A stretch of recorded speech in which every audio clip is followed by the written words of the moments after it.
ऐसी तस्वीरें लगभग 15 साल पहले आपने क्रांति के तौर पर देखी थी, जिनको सोशल मीडिया की भाषा में अरब स्प्रिंग कहा जाता है। ऐसी तस्वीरें कुछ साल पहले श्रीलंका में भी नजर आ रही थी, जहां पर लोगों का गुस्सा सोशल मीडिया पर फूटा और उसका नतीजा हुआ सत्ता का बहुत बड़ा बदलाव। और अब वैसी ही तस्वीरें नेपाल से सामने आ रही हैं, जहां सोशल मीडिया बैन के खिलाफ जोरदार प्रदर्शन हो रहा है। कई शहरों में जेन जी का विरोध प्रदर्शन जारी है। भरतपुर, विराटनगर, पोखरा में प्रदर्शन हुआ है। पुलिस की फायरिंग में 14 प्रदर्शनकारियों की मौत हो गई है। मौत का आंकड़ा बढ़कर अब 14 हो चुका है। काठमांडू में संसद का गेट तोड़कर अंदर प्रदर्शनकारी घुसे। प्रदर्शनकारियों पर पुलिस ने अंधाधुंध फायरिंग कर दी। प्रदर्शनकारियों पर वाटर कैनन का प्रहार भी किया गया। आपको बता दें कि फेसबुक, एक्स, इंस्टाग्राम समेत 26 ऐप बैन के खिलाफ ये प्रदर्शन युवाओं की तरफ से नेपाल की सड़कों पर किया जा रहा था, जो हिंसक हो गया है। 14 प्रदर्शनकारियों की मौत हो गई है गोलीबारी के चलते। ये आंकड़ा काठमांडू का है। 3 तस्वीरें इस वक्त हम आपको दिखा रहे हैं। जो लगातार जानकार हैं वो आशंका जता रहे हैं कि नेपाल के दूरदराज के इलाकों में जो विरोध प्रदर्शन हुआ है वहाँ के हालात और ज़्यादा भयावह हो सकते हैं। लेकिन इन 3 तस्वीरों के जरिए आप देखिए कि नेपाल की राजधानी काठमांडू में किस तरीके की स्थिति रही और किस तरीके से हालात बिगड़े। यहाँ पर जो युवक हैं उनकी क्रांति नजर आई है। सोशल मीडिया बैन के बाद प्रचंड हालात हुए और हालात बेकाबू होते नजर आए। सड़कों पर पथराव हुआ, आंसू गैस के गोले यहाँ पर छोड़े गए। लेकिन इन सब के बीच सेना की तैनाती की गई और उसके बाद ही संसद भवन परिसर से युवाओं को निकाला जा सका। इस बीच इस वक्त की बड़ी अपडेट आपको बता रहे हैं। जिस तरीके से हालात लगातार नेपाल के बिगड़े हुए हैं, काठमांडू में कर्फ्यू लगा दिया गया। ये खबर हमने आपको कुछ देर पहले बताई थी, लेकिन 10 बजे तक कर्फ्यू को लगा दिया गया है। हालात को देखते हुए सेना को तैनात कर दिया गया है। काठमांडू में उपद्रवियों को गोली मारने का आदेश दिया गया है। तो जरा सोचिए, एक तरफ पीएम ओली प्रदर्शनकारियों को मिलने के लिए बुला रहे हैं, दूसरी तरफ सेना को आदेश दिया गया है प्रदर्शनकारियों को देखते ही गोली मारने का। ये विरोधाभास जो आने वाले वक्त में ओली सरकार की मुश्किलें और ज़्यादा बढ़ा सकती है, क्योंकि लगातार जो नाराज़गी है वो नेपाल की सरकार के खिलाफ है। यही वजह है कि अब से कुछ वक्त पहले, कुछ दिन पहले राजशाही को फिर से लाया जाए, इस समर्थन में लोग सड़कों पर उतरे थे। तब भी बहुत बड़े पैमाने पर विरोध प्रदर्शन देखा गया था सरकार के खिलाफ। और अब एक बार फिर लोगों का गुस्सा, लोगों की नाराज़गी नेपाल की सड़कों पर नज़र आ रही है। सवाल यही कि आखिर क्या वजह रही कि ओली सरकार ने अचानक से सोशल मीडिया ऐप्स को बैन कर दिया। 1-2 नहीं बल्कि 26 सोशल मीडिया ऐप्स को बैन किया है। उस देश में जहाँ की आधी से ज़्यादा आबादी सोशल मीडिया पर एक्टिव है, उस देश में जहाँ की 65% आबादी 35 साल से कम उम्र की है, उस देश में जहां की जो टेलीफोन कनेक्शन की प्रतिशत की हिस्सेदारी है वो 132% है, वहां पर सोशल मीडिया को अचानक से बैन करने का सीधा मतलब ये कि ओली सरकार अपने खिलाफ उठने वाली आवाज़ों को दबा देना चाहती है।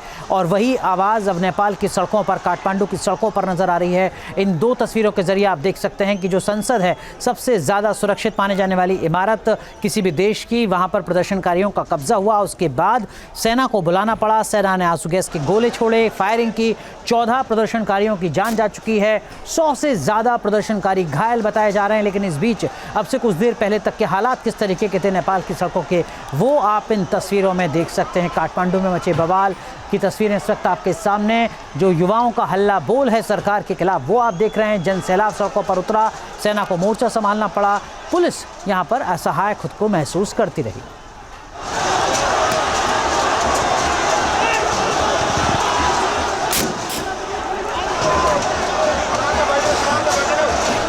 तो अब ये 4 तस्वीरें आप देखिए, युवाओं का प्रदर्शन किस तरीके से हो रहा है। पार्लियामेंट में प्रदर्शनकारी घुसे हैं और देखिए काठमांडू में जो कर्फ्यू लगाया गया है वो रात 10 बजे तक जारी रहेगा।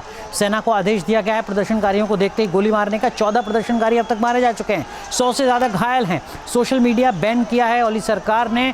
अचानक से ये फैसला लिया है, जिसके पीछे की बड़ी वजह ये कि ओली सरकार के करप्शन के खिलाफ जो आवाज़ें उठ रही हैं, उन आवाज़ों को दबाना चाहते हैं ओली सरकार। इसी के मद्देनज़र सोशल मीडिया पर पाबंदी, right of expression, right of speech पर पाबंदी लगाने की कोशिश ओली सरकार की तरफ से। और उसके बाद के हालात किस तरीके के हैं आप देख सकते हैं इन तस्वीरों में। ऐसी तस्वीरें कुछ वक्त पहले श्रीलंका में नज़र आई थी, कुछ वक्त पहले ऐसी तस्वीरें बांग्लादेश में नज़र आई थी। अब से लगभग 1.5 दशक पहले इस तरीके की तस्वीरें अरब स्प्रिंग के तौर पर पूरी दुनिया में प्रचलित हुई थी। और अब एक बार फिर इस तरीके के हालात पड़ोसी मुल्क नेपाल से नज़र आ रहे हैं, जहां पर लोगों का गुस्सा सड़कों पर फूट रहा है।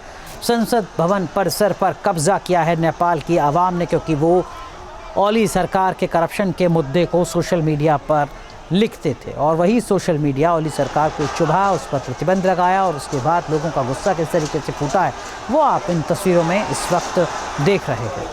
लेकिन इस बीच ऐसा लगता है कि ओली सरकार ने यूटर्न लिया है, तभी प्रदर्शनकारियों से मुलाकात के लिए उनको बुलाया है। अब इस मीटिंग में क्या कुछ फैसला होता है इसके लिए इंतज़ार करना होगा, लेकिन रात 10 बजे तक कर्फ्यू लग चुका है नेपाल के बड़े इलाकों में, खासकर काठमांडू में। वहीं दूसरी तरफ सेना को आदेश प्रदर्शनकारियों को देखते ही गोली मारने का। हालात लगातार बिगड़े हुए हैं, स्थितियां तनावपूर्ण हैं।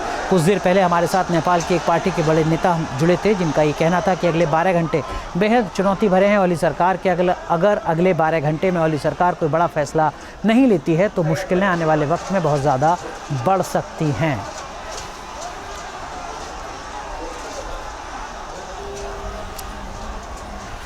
जहाँ भक्ति है हर शब्द में, कथाओं में छुपे हैं दिव्य रहस्य और ज्योतिष देता है जीवन को दिशा। धर्म से जुड़ी हर बातों को जानने के लिए हमारे चैनल स्तुति को सब्सक्राइब करें। चैनल पर जाने के लिए इस लिंक पर क्लिक करें।